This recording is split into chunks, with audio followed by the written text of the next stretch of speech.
Le célèbre conte La Belle et la Bête, une nouvelle fois adapté au cinéma. Le film qui est en salle aujourd'hui est signé Bill Condon avec Emma Watson dans le rôle de la jeune fille retenue dans le château du monstre, derrière lequel se cache un prince charmant. Sachez que l'actrice a refusé La La Land pour jouer la Belle, tandis que Ryan Gosling, pressenti pour la Bête, a au contraire préféré la comédie musicale. Natacha Triou revient sur ce conte fantastique qui nous fascine encore. You'll join me for dinner. That's not a request.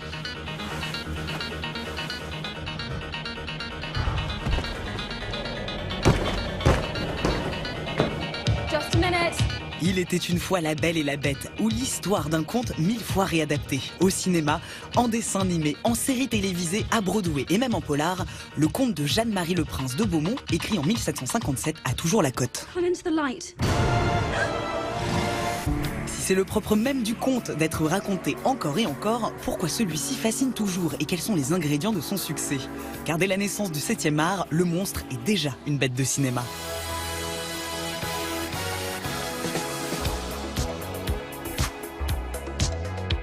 Le physique en lui-même n'est jamais décrit, donc il se prête à toutes les adaptations. Et tous les siècles, toutes les époques, tous les pays ont conçu une forme de difformité ou de monstruosité. Tantôt c'est un ours, tantôt c'est un morse, tantôt c'est un taureau. Et maintenant Disney en fait une créature qui est un peu un lion, un peu un taureau, un peu un serpent. On ne sait pas très bien exactement de quelle bête finalement il s'agit. La légende raconte que la bête aurait été inspirée de Pedro González, star de la cour des Médicis au XVIIe siècle. On sait qu'il existait des maladies génétiques sur la pilosité, mais on ne savait pas forcément l'expliquer. Donc la féerie, elle permet aussi d'absorber et d'expliciter des phénomènes qu'on ne sait pas encore nécessairement justifier. Are you making jokes now? Maybe.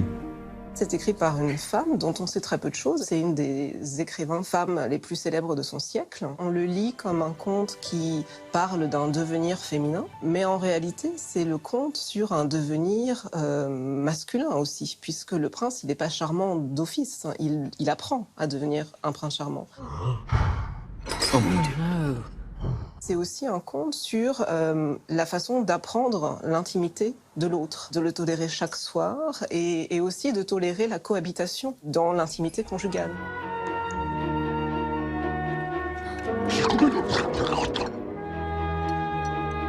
En 91, Disney renoue avec le conte, un succès phénoménal. Pour la première fois, un dessin animé nommé aux Oscars. Pour les studios, c'est aussi la naissance d'une des premières héroïnes, belle et rebelle.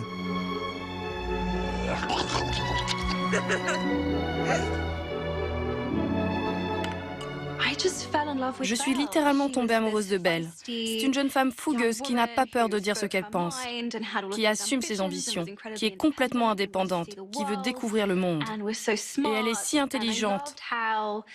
J'adore la relation qu'elle a avec la bête qui se situe dans l'affrontement. C'est une relation dynamique et intéressante que l'on n'a jamais vue auparavant dans un conte de fées.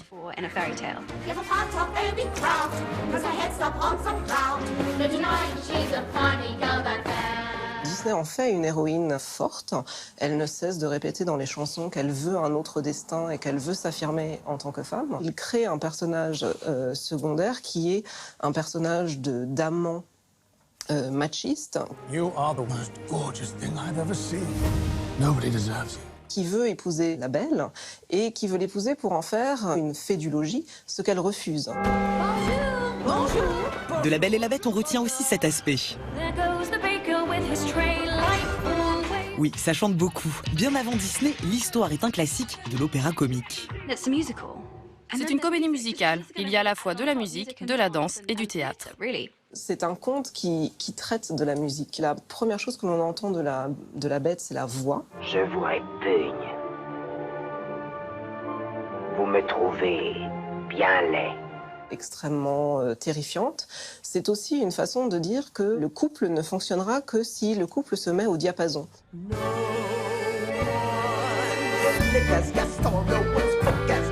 Avec ce remake, c'est aussi l'avènement du premier personnage gay de l'histoire de Disney, une interprétation trop libre.